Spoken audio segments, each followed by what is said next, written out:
Hello, Argonautas. Welcome to this podcast, Youth Leader 101, from our training course in Tisno. And in this episode, we're going to talk about the skills that are required to be a youth leader. Because it's just not only organizing activities, it's just developing some skills that are needed to talk to people, to make them excited about these activities that we're going to do. So for this, we have today with us Bella. Hello, it is Hello. lovely to be here with you. I am Bella. I come from North Macedonia. I'm 18 years old, and this is my second training course and actually my first leader experience. So we can say you're like not experienced, but like in training. Yes. First of all, which skill do you think is the most important for a youth leader to have? I think a youth leader should be ready to experience everything. Okay. Like downfalls and also rises in every workshop and in communication, and just be open to everything. Okay. So do you think you can point one, or you would say that you need everything? I think you need all of the skills in one combined. Okay. Yeah, like communication skills and be eager to learn a lot of new things, be active. Okay. And yeah, Okay. that's pretty much it. How do you develop skills like communication or conflict resolution? By practice. Okay. I mean, within all of those workshops and other things we do, you just learn to communicate very easily with people. Okay. Like, it takes a lot of time. It's not easy from the first try, of course.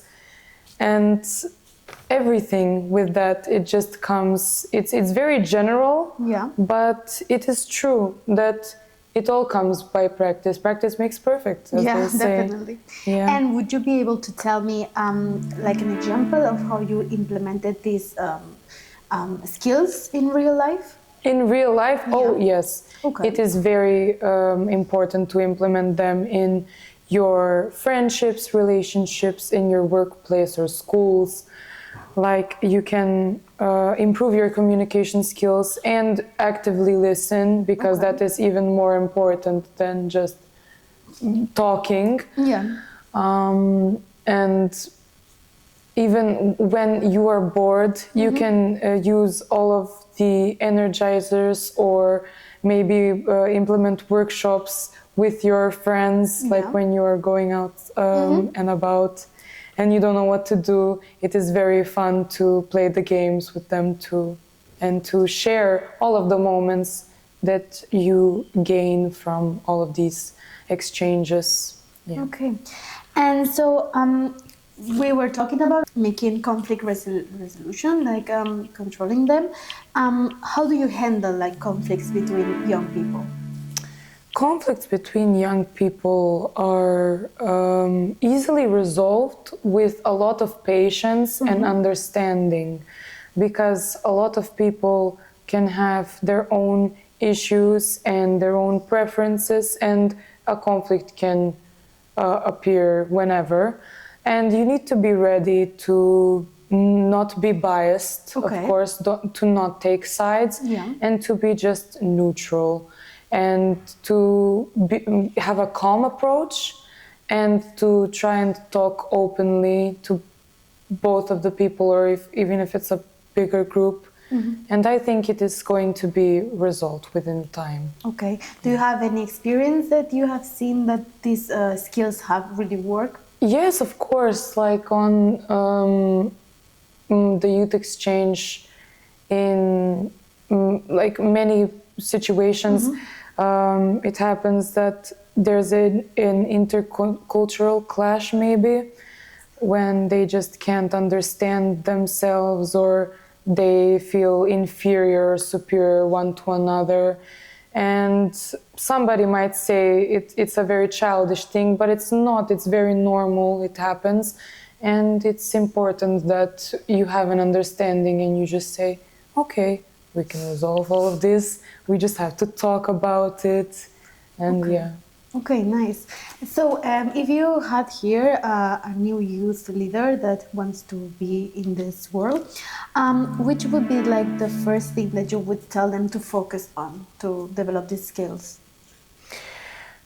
Personally, for me, I think the time management is one of the most important things. Like, you need to be on time for every workshop and every lesson, because you lose a lot of things, Yeah. like, within minutes. And also to be eager to want to learn. Okay. Because I wouldn't recommend this to someone who is very passive and just isn't active in any workshop. You need to speak up, to share your opinion, but also to gain knowledge from the others who are expressing themselves. Okay, nice. Just to finish a little bit, can you share a story where your skills turn difficult situations into a success moment? Well, there are many times that people can be frustrated from not understanding some activity, and it is my pleasure to just make them understand and explain step by step, and have a lot of patience for those kinds of people, because maybe they can also have an anxious anxiety attack because of the whole atmosphere, and they're lost. And I have been there, I have been very lost. And with time, I've learned to control everything, and I'm just there for support always. And I have helped many times to support someone's needs. That's so nice.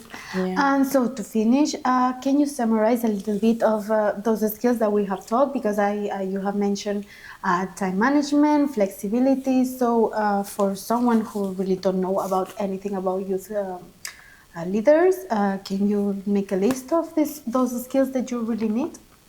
So they can find themselves like, I could be a youth leader, could be you know? a youth leader, yes. I would recommend all of those skills, not just for youth leading, just in general for life. They're so important. So you need to have patience, Okay. to be understanding, to be willing to learn new things, to have good time management. And we say this a lot, but active listening is very important, because it's not that important to say like your own opinion, but to listen first, because you gain a lot from listening. Okay, thank you, Yes. Bella. I think those insights are really good. Thank you for sharing your time here and explaining us all the skills needed. I hope you had a good time. Thank you so much. I enjoyed everything in this whole experience. I will never forget it. Thank you.